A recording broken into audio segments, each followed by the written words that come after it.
pikir kesehatanmu itu merusak momen besarmu. Tapi kenyataannya, yang menghancurkan tubuhmu itu justru hal yang sepele yang kamu lakukan setiap hari tanpa kamu sadari, dan ketika gejalanya muncul, sering sudah terlambat. Bukan kecelakaan besar, bukan serangan dadakan, tapi kebiasaan yang diam-diam, yang menggerogoti jantung, ginjal, dan juga tekanan darah, pelan-pelan, sunyi, dan juga konsisten. Yuk ngobrol sehat bareng aku Ria, dan follow akun ini supaya kamu bisa dapat informasi kesehatan yang lebih banyak lagi. Kamu mungkin ya tidak merasa sakit hari ini, tapi ginjalmu itu bisa jadi sedang kelelahan. Setiap hari makan siang jam 12, kamu ke warung langgananmu. Ayam kecap, sayur santan, sambal tumis pewarna, kuah kaldu instan. Rasanya memang enak ya, gurih, bikin lagi pula. Tapi semua gurihnya itu beban buat ginjalmu. MSG plus sodium tinggi itu membuat ginjal harus menyaring lebih banyak lagi cairan dan juga mineral setiap hari. Ginjal tidak langsung protes. Dia diam, bekerja, sampai suatu hari mulai bengkak, tensi darah naik, sakit pinggang, atau tiba-tiba protein urin. Ginjal itu tidak pernah marah di hari pertama. Dia tuh cuma menunggu sampai bebanmu cukup untuk membuatnya runtuh. Mulai besok, ayo pilih lauk yang kukus, rebus, sup bening, kurangin yang gurih-gurih. Kamu tidak sadar, tapi botol kecil itu bisa menaikkan tensi darahmu setiap hari. Makan sudah asin, kamu tambahin apa? Kecap lagi. Mie sudah gurih, tapi kamu tambahin saus lagi. Sup sudah asin, tapi kamu tambahin garam lagi. Jadi rasanya memang lebih nikmat, sesuai dengan keinginanmu. Tapi kanan darahmu yang membayar semua harga itu. Bayangkan ya, jantungmu itu adalah pompa air di rumah.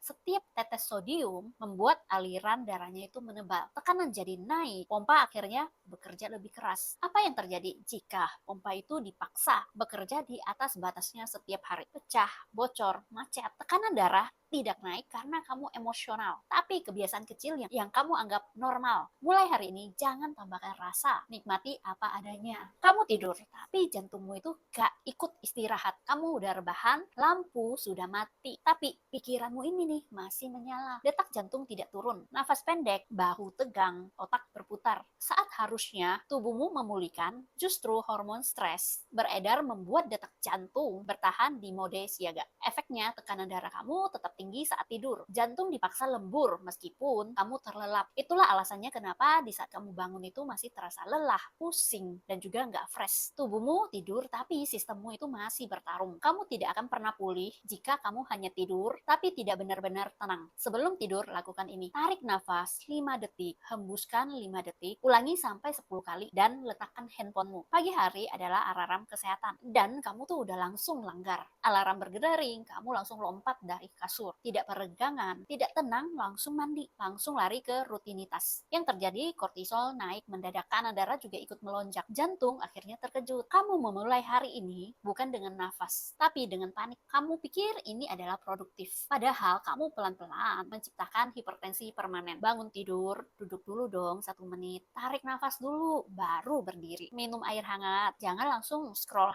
handphone. Mulai hari ini, perlakukan pagimu seperti pintu. Bukan pintu darurat, tapi pintu kehidupan. Kamu tidak perlu menunggu diagnosis untuk mulai peduli. Tidak menunggu jantung berdebar, tidak menunggu tensi kamu 160, tidak menunggu ginjal bengkak dulu, tidak menunggu rawat inap. Kesehatan tidak jatuh tiba-tiba, tapi runtuh sedikit demi sedikit. Karena kebiasaan kecil yang terus kamu abaikan. Kamu itu tidak harus sempurna, tapi kamu harus mulai. Mulai dari makan yang lebih sederhana, tidur lebih tenang, bangun dengan lembut, dan berhenti menambahkan garam pada hidupmu dalam bentuk apapun. Jika kamu terberkati dengan video ini, ayo ikutan berbagi kebaikan dengan cara like dan share video ini.